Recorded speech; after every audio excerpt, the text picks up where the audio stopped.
Before I start, I would like to tell you something about my 16-year-old daughter, who is taking part in an exchange program with Spain this year.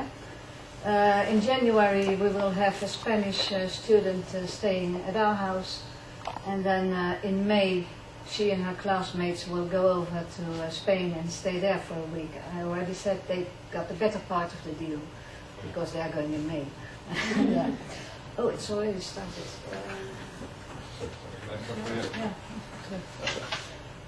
And in order to get to know the other pupils from Spain, before seeing them, all the pupils had to write a letter telling something about themselves, about how they lived, their family, and what their hobbies were. So she wrote a letter saying, I'm Sarah, I'm 60 years old, I live in Capelle aan de IJssel, and there's absolutely nothing interesting I can tell about Capelle. But we are very near to Rotterdam, and a lot of interesting things are happening over there, so I will take you there. Well, that made me wonder, what's the soul of the city of Capelle? What's the soul of a city where nothing interesting ever happens? I do not quite agree with her, but that's the perception she has. And I think that for a city like Capelle, which is almost kind of a suburb of Rotterdam,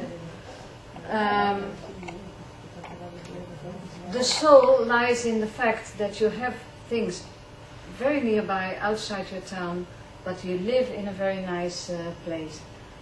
And we have a mix of modern times and the old times. We still have sheep mowing the grass in this very, very modern and big business quarter. That's where you enter Capelle coming from Rotterdam. It's all offices.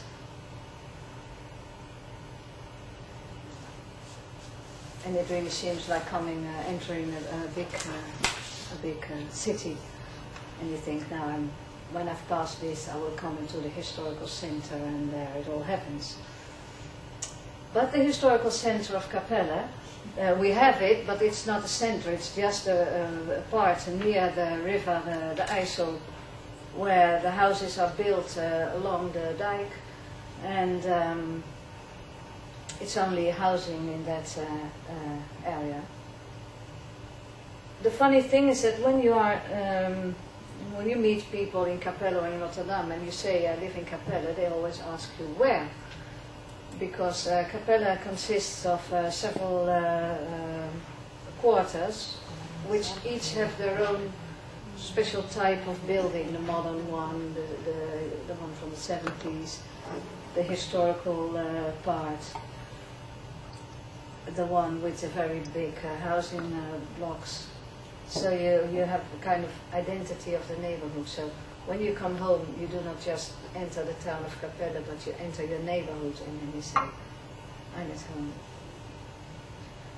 And we have all kinds of architecture and urbanical designs from the 60s until now.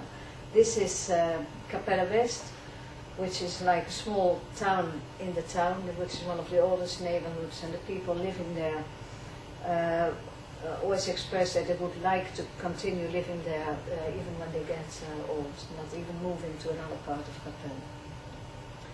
One of the characteristics of the houses in Capelle is that you have always, there's water nearby, or almost always.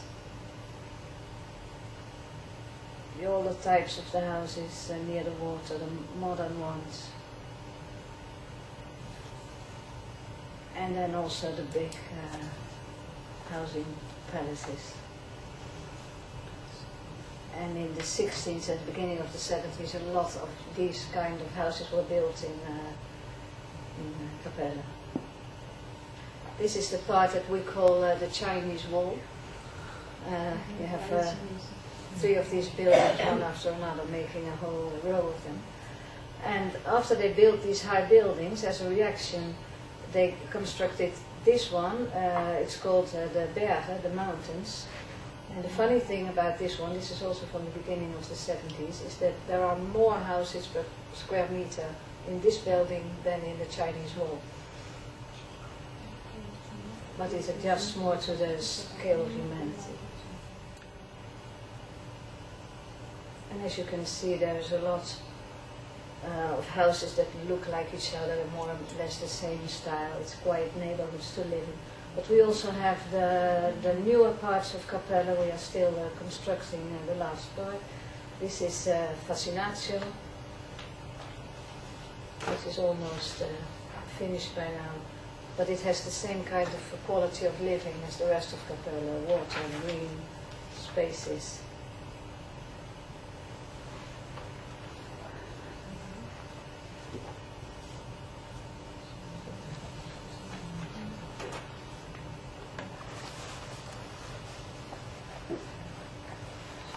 This part of the presentation, I would have liked to have some music. I had a very nice, kitschy Dutch song about I love my city, blah, blah, blah.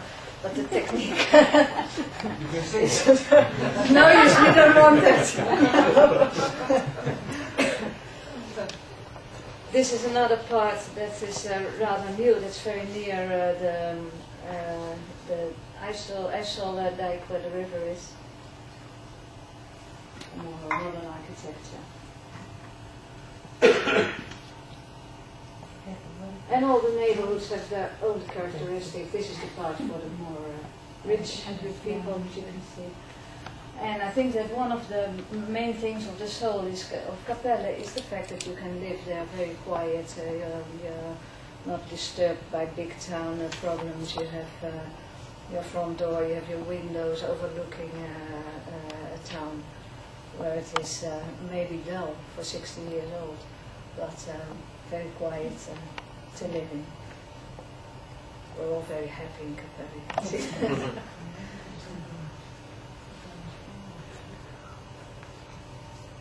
And one of the things that maybe could be hopeful for Almere, when you say that the pioneers really liked living here, but what will happen about 20, 30 years later, well, that's more or less what's happening in Capelle.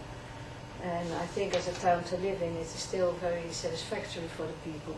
One of the things that proves that is that our Prime Minister, who works mostly in The Hague, lives in Capelle and intends to go on living there. He told us. So, thank you very much.